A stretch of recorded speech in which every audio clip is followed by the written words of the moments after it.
Testing. 1, 2, 3. P-A-N-I-S-H. All right, you know what? Before we start, I'm going to have everyone introduce themselves and spell their first and last names for you guys. So when they talk, you know who they are. So why don't we start right here? My name is Travis Logue. I'm an attorney with Rogers, Sheffield, and Campbell here in Santa Barbara. Okay, spell your first and last name. L-O-G-U-E and Travis, T-R-A-V-I-S.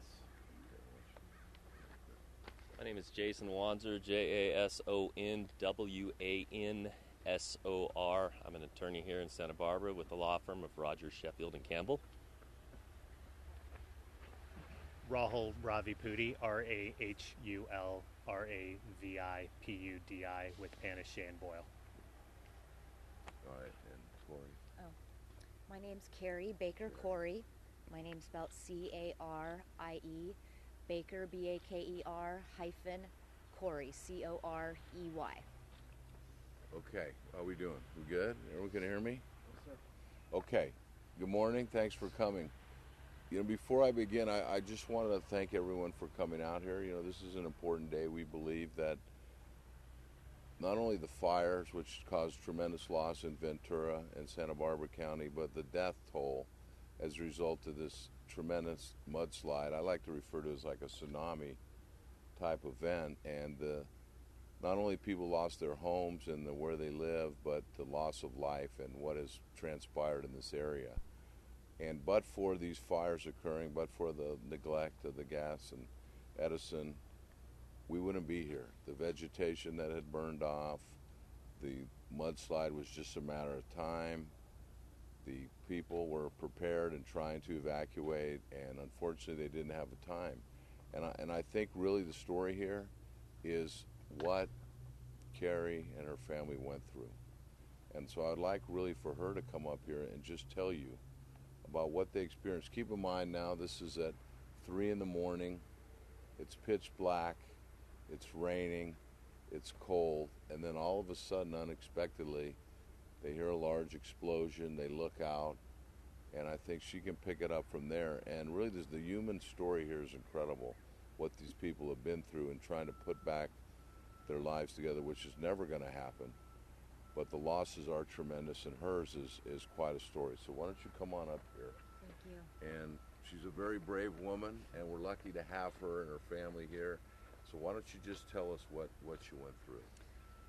Well, the morning of January 9th, my oldest daughter Morgan and I woke up about 3:30 in the morning to some loud noises. She came in my room, and I was already sitting up, and we looked out the French doors of my bedroom and onto our lawn, and the creek was beyond. The creek was full and sloshing over. The day before it was empty, and it's about 15 to 20 feet deep. We looked out into the sky, and it was bright, flaming orange, and it looked like daylight. Morgan and I quickly held hands in fear as we looked out and saw 100-foot trees snapping off like twigs into the water and huge boulders pouring down the creek in front of our eyes. Then we looked out to the lawn, and it started caving in to the creek.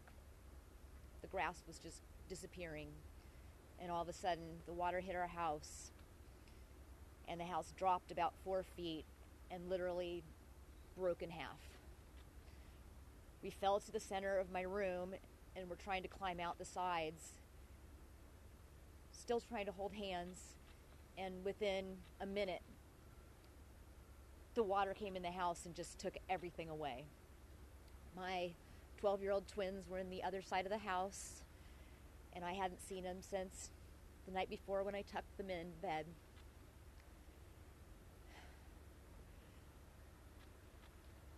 Then Morgan and I flew down the creek together, holding hands, screaming. She looked at me and said, "What do I do, Mom? What are we going to do?" And I said, "Just keep your head above water," as we're just bobbing up and down, holding on as tight as we could.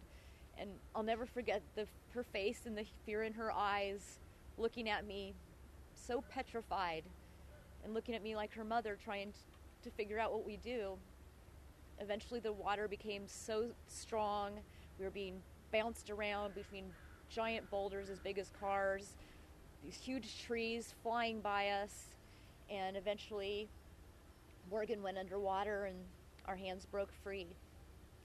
I didn't see her again. And I just kept going down the river so fast. I tried to reach for some trees and my arm just broke backwards. There was no way I was going to stop. And then I knew that. All I could do was start praying. And I just prayed and prayed and prayed the whole way down and imagined my girls' faces and just asked God to let me live and let them live. I didn't know where any of the girls were. Eventually, I went down the river, the creek, about a half a mile, and that's when I lost consciousness. And the next thing I remember, I was stopped, and my eyes were filled with mud, so I couldn't see. And I stopped in mud, thick mud. My body was buried, my face was sticking out, and I started yelling for help. And eventually somebody heard me. The gentleman at the house that I found out later, I had shot through his downstairs window into his living room, which had already been filled with mud, and him and his family were upstairs waiting for help. The man ran downstairs. He said, "Grab my hands." I said, "I can't move." Everything was broken. I was completely buried. I couldn't even lift my head. And he dragged me up the stairs along with his wife to where they were with his family. I couldn't see a thing. My limbs were dangling. They were just dragging me up the stairs, and I was freezing. I found out later I was hypothermic. When I went to the hospital, I was about 78 degrees. I was covered head to toe in mud. My hair was so heavy that I couldn't hold my head up. It was probably about 40 pounds of mud in my hair. I found out later that my injuries were, my face was completely crushed in, shattered. This is all titanium in my face now. I broke 6 ribs. My lung was punctured. I got pneumonia, staph infection, and West Nile virus in my lungs that I'm still being treated for. I broke my arm all the way up. It was shattered. I have a titanium cuff in here now that's been screwed into my arm. I also shattered my rotator cuff, which is also screwed in. And this arm may never work again. We're not sure. It's been several months since my surgery. We'll have to see as time goes on. I also tore this rotator cuff and all the muscles and ligaments behind it. That surgery's coming soon. I broke my scapula, 6 ribs, and my body was covered in abrasions. Carrie, can you just tell us a little bit about your daughters and the loss and what they were Yes. like, what they like to do? Yes. My 3 daughters, Morgan was 25, my twins Summer and Sawyer are 12, Summer and Sawyer in 6th grade. We all grew up in the neighborhood. I'm a native Montecito resident, and the girls were just happy-go-lucky, beautiful little girls. The thought of them being swept down without me is utterly amazing. I was horrified and shocked. I didn't know if any of my girls were around or survived. When we got to the hospital, the next day I found out that Summer was found, and she was on life support for about 10 days. I then found out that my daughter Sawyer was found right over here. She probably traveled about a mile. She lost her life. And my daughter Morgan was found about 5 days later, even further down, and she had lost her life as well. The devastation that we've all felt has been unbelievable. It's still surreal that this has happened to us, that my girls are gone, that Sawyer had such an amazing life ahead of her, just a child, and that Morgan just beginning her adult life was such a wonderful, special girl. It's tragic. My daughter Summer, who's Sawyer's twin, is devastated. She's never been alone in her life, and this is such a shock to all of us. We cry day and night. Our hearts are absolutely broken. It's the most horrendous event we could possibly ever imagine. We never could imagine that anything could have harmed us in our home. We felt safe. I've lived here my whole life. I'm 49 years old. Nothing like this has ever happened. Nothing at all. Okay, I think I'm going to open it up to questions now. How was Summer? Yeah. Summer, How was she found?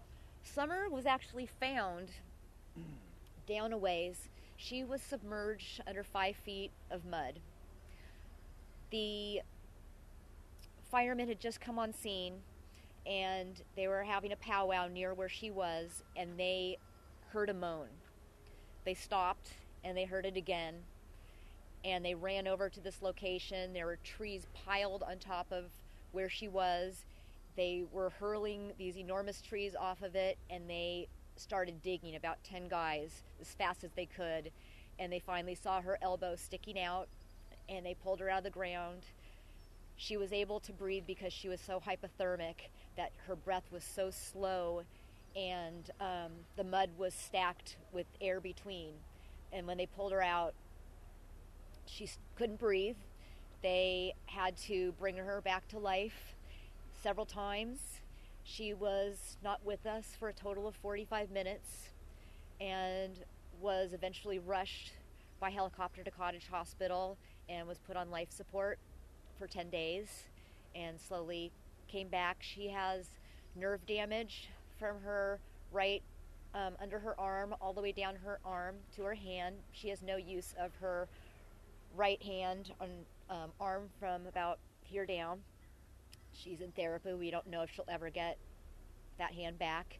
She has heart issues because of being brought to life so many times, lung issues, and some things we're trying to evaluate with her brain injuries.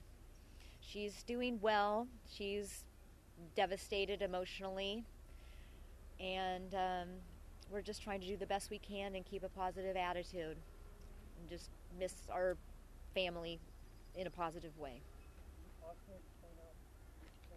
Sure. This is my daughter Summer, who is with us. She's 12. Me, this is her twin sister Sawyer, and this is Morgan.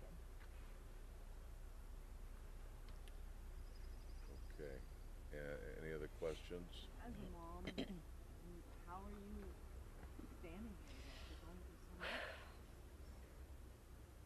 I have to be strong for myself and for Summer and the rest of our family. I am looking at it in a way that although we have so much grief and so much sadness, that I have to be positive about it. I have to give Sawyer and Morgan our lives back, Summer and I. That's what they want for us. And Summer and I are still here, and we deserve a happy life, and that's what I'm going to make sure that Summer and I have. What are your feelings about the lawsuit? My feelings about the losses are just shock. I'm still in shock. It's as if the girls will come walking in the door any day. But then I look through the photos and I just sob. I just can't believe my girls are gone. I can't believe my babies are not here with us. When you think they're going to be with you forever, you think your daughters are going to be with you forever.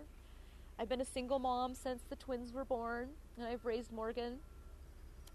And it's just unimaginable. And about how the fire started, the lawsuits that are going. I don't know anything about any lawsuits. I have, from the beginning of this all, stayed in my bubble and just experienced what I need to experience within my family and our losses and injuries. I just walked my property a couple days ago for the first time, and it was shocking and devastating.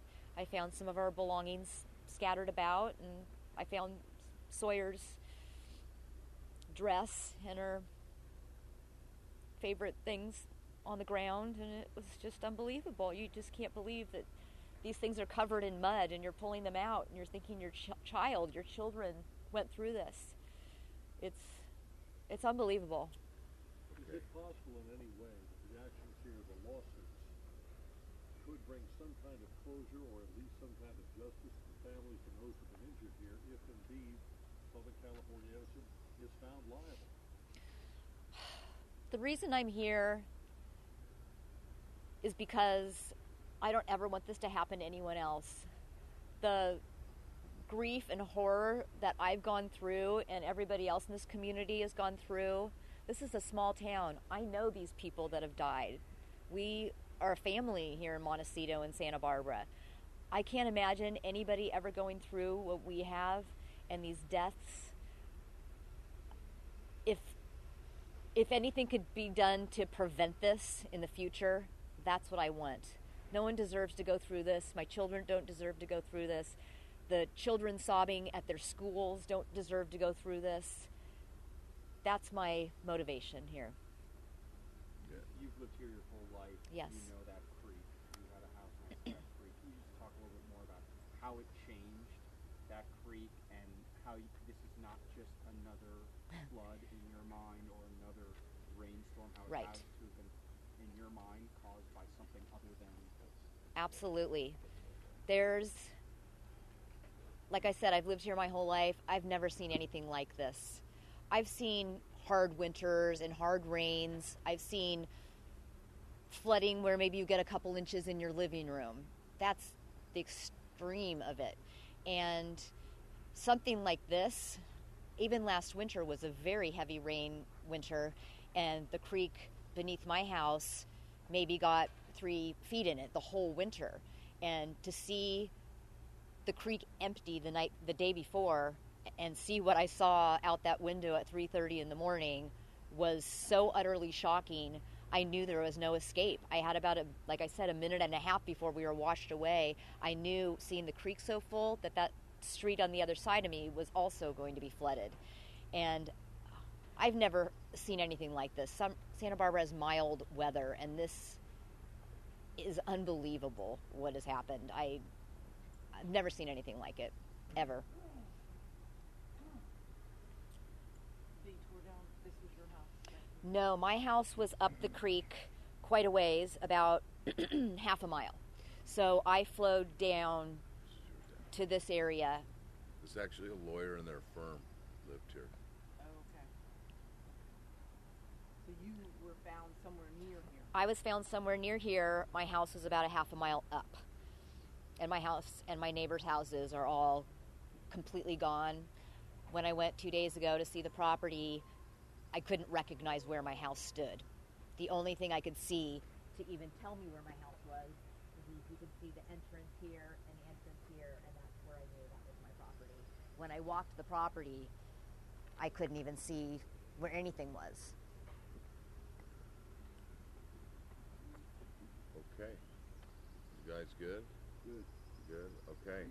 Thank you all very much for coming here today. Appreciate you guys. Yes. All right. Carrie, they might want to talk to you. I think he wants to talk to you. You got it.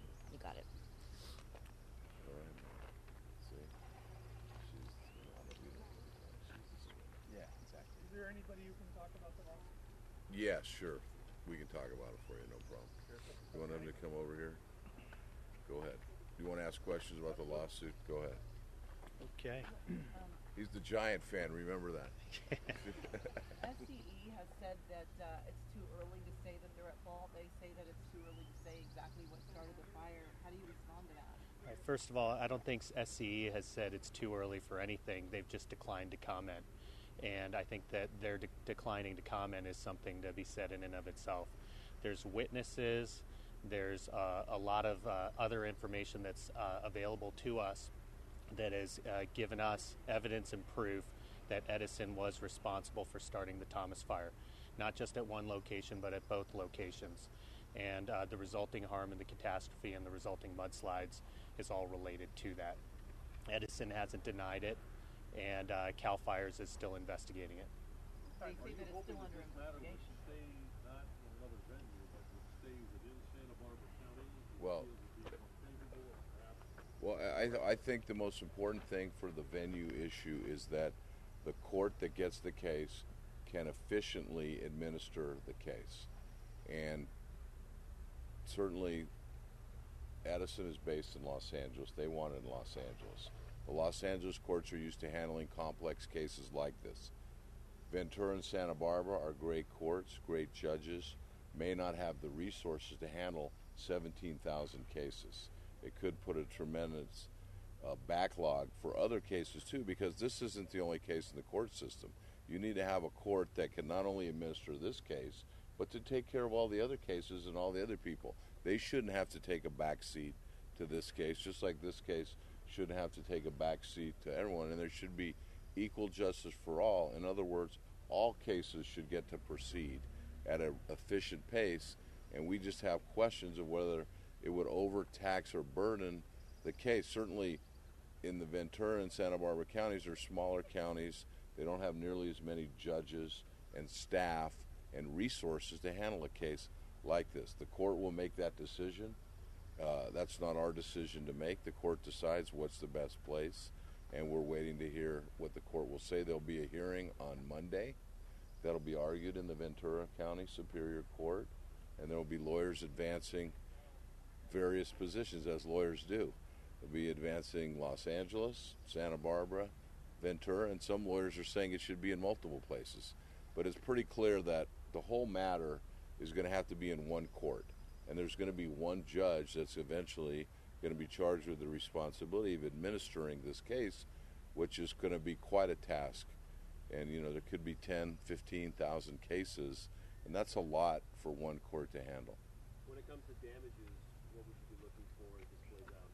Well, I mean, there are multiple types of damages. First of all the property losses that have occurred to all the homeowners, whether it be rebuilding, the loss of their property, but even greater than that are the real life losses, the intangible losses of the lives and the injuries that have occurred. And you've seen just one story of what happened to her family, but many people have similar stories that have woke up in the middle of the night unexpectedly, lost a loved one, no time to say goodbye, no time to get their affairs in order, no time to prepare.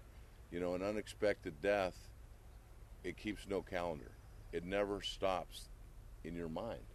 Sometimes if you know somebody's going to die and you have time to prepare and say your goodbyes, and certainly it hurts and you grieve, but at least you were able to have some closure. Here, the closure hopefully will be getting something out of this lawsuit that'll make it not happen to anyone else. And that's what Carrie talked about.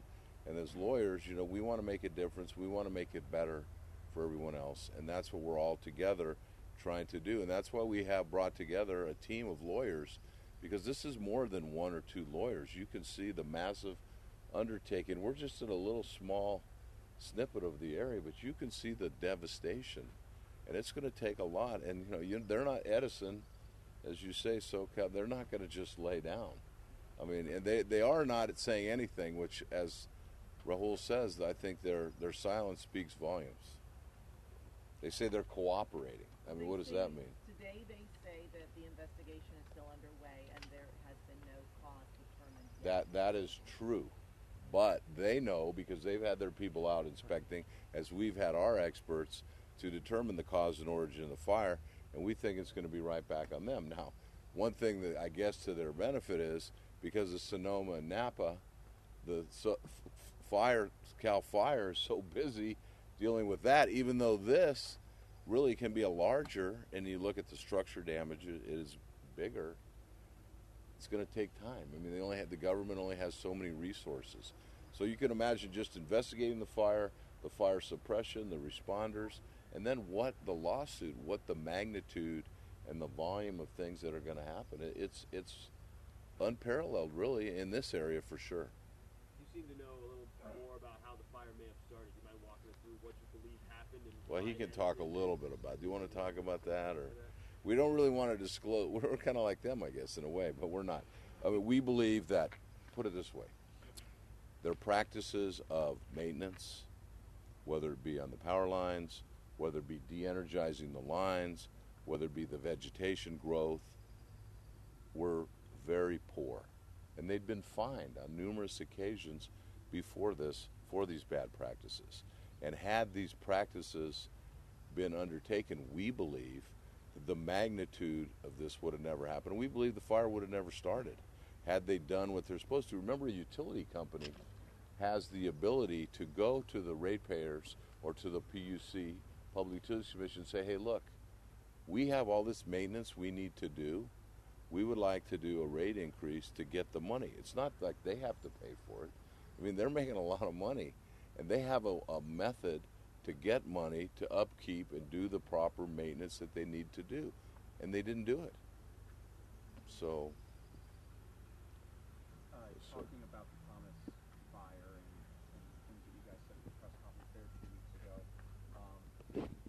this case here, there's some canyons, one canyon over, two canyons over, that have creeks like this one, but the fire didn't reach them and they didn't have this damage. Do you want to just talk a little bit about fire, the debris flow, and that connection that you guys are making here today? How this well, I think than the cases in Ventura? Well, the vegetation, the burn off of the vegetation is what really causes the problem. When you have just no, I mean, you know, as you see mud and you get water on it with grass, it's going to have more consistency and it's going to hold together and not cause this tsunami-like condition. Whereas in the other canyons, there wasn't a fire, same rain, you should be a lawyer, same rain, and it doesn't happen. So when you compare it, that's the best evidence that had the fire not occurred, certainly this mudslide wouldn't have occurred. All right? Okay, thank you all very much for coming. Okay, so I think they're going to want to talk to you. I know who wants to talk to you. You don't want to say anything about local firm or anything like that? We're good? What? About us being a local firm. Oh, No, it's not even okay. We don't want to raise that. These other guys are trying to do that with business. They don't, these people don't care about $1 million. They're not going to write that story. Okay. Oh man, that guy's really dressed up over there. You're looking sharp today. Are you shooting? Are you shooting? So, You look good. so David was an attorney who was trapped on the second floor. His wife and his kids, neighbors on both sides, were killed. He's lucky to be alive. His house didn't collapse. It's a miracle. And so her street is up Hot Springs also? My street, you go to the top of Hot Springs by